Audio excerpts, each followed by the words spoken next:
Yes, that's right. I'm very proud of my record at the Maroubra Saints. Pep has coached probably all my children, including my daughter. Isn't that fantastic how far we've come as a coach in this city when a person like Pep can come up and coach my daughters and sons and teach them how to play AFL footy better than I can. So well done, Pep.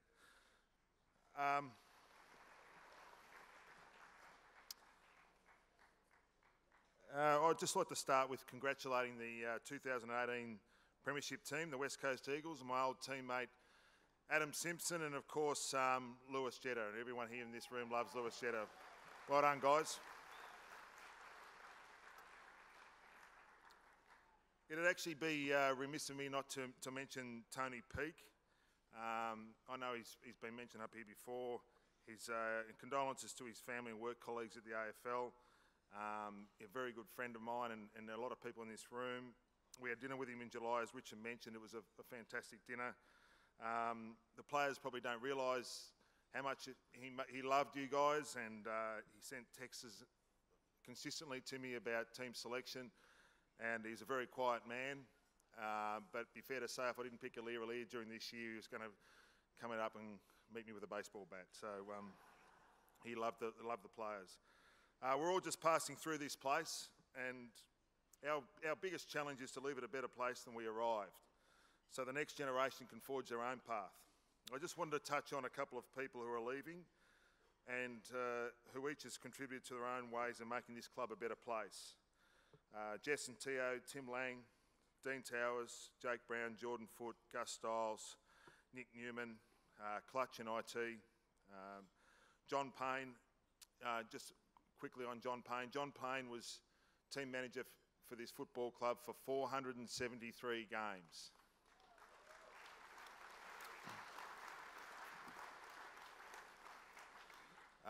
Weak as water, John, you didn't get to 500. His best moment, he keeps telling me, which was last Saturday night, we had a couple of drinks together after the grand final, was his best moment that he can remember was being locked in the bus toilet by Adam Schneider and Barry Hall in 2005. That's his highlight over 473 games. In fact, Andrew Ireland got a phone call and it was muffled, and he said, Andrew, he said, where are you? He said, I'm at the front of the bus. This was Andrew. He said, I'm at the front of the bus. He said, where are you? He said, I'm locked in the toilet. Can you come and rescue me? So that was a great rescue of John Payne. Reece and Leah Shaw and the boys, we wish them all the best too in their quest down at North Melbourne. Shaw's been fantastic for this footy club. And we wish he and his family all the very best. I know there's been a lot said about Andrew, but I have to say something. Thank you. Thank you to you and Kel. Thank you.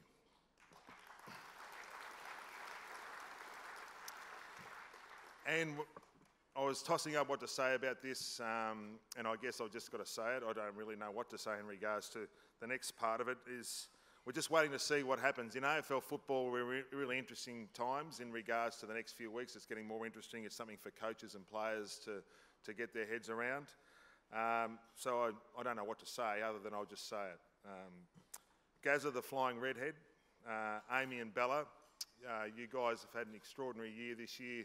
Some of the highest of highs you could ever imagine, some of the lowest of lows you could ever imagine. We're thinking of you guys and we love you.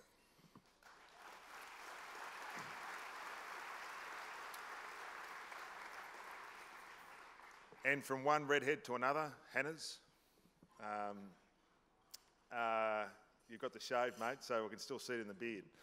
I don't know what to say, mate, other than the same thing that we're not sure in this market what happens next week. Things are really changing all the time, but what we know is that we love you, and you know, you're probably one of the most courageous players I've ever seen, pound for pound, represent this football club. Love you, mate, and we'll see what happens.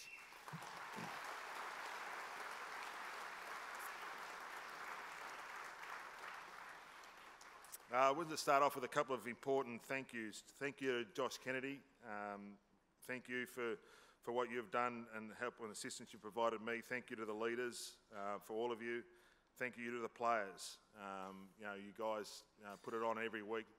It's not an easy thing to do, to go out there when you've got 22 games every year to get through, plus pre-season training. I thank you for what you've done. Thank you to the board, executives, staff and coaches, and importantly thank you to all of our partners right across the entire club. It's such a critical part of what we do, so thank you guys. Club champion nights are usually a night of reflection, and there's going to be plenty of that as we go through various rounds of voting. My standout memory, and you've already seen it, was Ben Ronk. It wasn't the 7 goals, it was when he walked in the coach's room and said, "How the hell do I get out in the ground?" It's the first time I've been to MCG.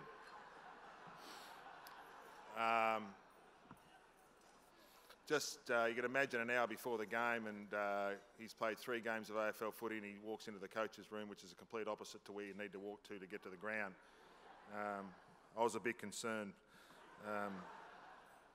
He soon put that at rest with 7 goals. It was a magnificent effort. I would like to congratulate the award winners so far and the award winners that are coming. I mentioned Pep, who does such a great job at Maroubra, coached my sons and daughters. Certainly does a better job than I do sometimes. Grant, who mentioned about the mental health part of it, you know, he is an absolute pioneer in that area, and has helped me out enormously in regards to what to do and how to do it. And Spursy, obviously with his life membership, you know, we really thank you. Every team, including those in the grand final, rides the inevitable roller coaster during the season in regards to form, and the last 2 minutes of the grand final is probably a great example of that. As disappointing as what it was for everyone to not be a part of grand final day once again, personally I'm now looking forward. We're looking at a very exciting period for the club, with some terrific new players and a brand new facility. And when we hear the announcement tonight from the Minister and Andrew in regards to our new facility, it's just hard not to get excited. And absolute genuine appreciation from everyone, from the coaches right through the players and staff, in regards to the enormous amount of work. Andrew Pridham, Andrew Ireland, Peter Ivany, a whole heap of players, it's a whole heap of people. It's probably not, I'll miss someone, but on behalf of everyone in the club, the works of the club day to day, we can't wait to be walking past that, the build of our new facility every day. It'd be so exciting, so thank you guys.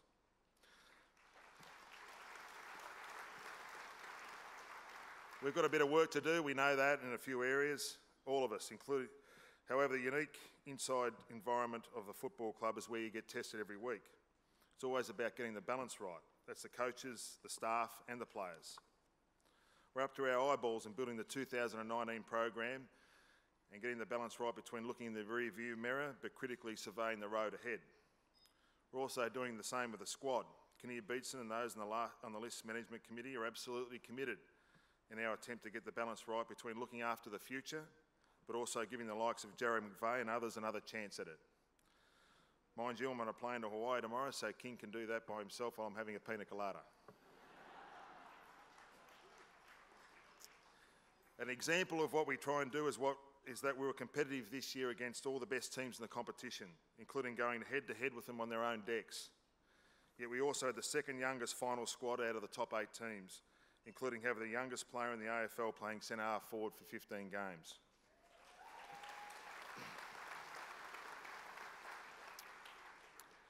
Our aim is always for continual improvement, but we're going to enjoy the ride as well. We're not going to get everything right on our journey, and we'll make plenty of mistakes along the way. What we're hoping, though, is for you, our fans, to enjoy the ride along with us. Thank you, and have a great night.